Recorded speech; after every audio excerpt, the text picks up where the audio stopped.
خداوند کے زندہ اور پاک کلام میں سے یسایا کی کتاب اس کا 12واں باب۔ اور اس وقت تو کہے گا، اے خداوند، میں تیری ستائش کروں گا کہ اگرچہ تو مجھ سے ناخوش تھا تو بھی تیرا قہر ٹل گیا اور تو نے مجھے تسلی دی۔ دیکھو، خدا میری نجات ہے، میں اس پر توکل کروں گا اور نہ ڈروں گا، کیونکہ یہوہ میرا زور اور میرا سرور ہے، اور وہ میری نجات ہوا ہے۔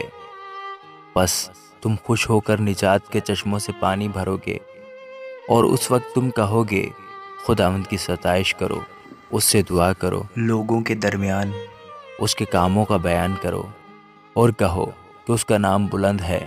خداوند کی مدح سرائی کرو، کیونکہ اس نے جلالی کام کیے جن کو تمام دنیا جانتی ہے۔ اے صیون کی بسنے والی، تو چلا اور للکار، کیونکہ تجھ میں اسرائیل کا قدوس بزرگ ہے۔ آمین۔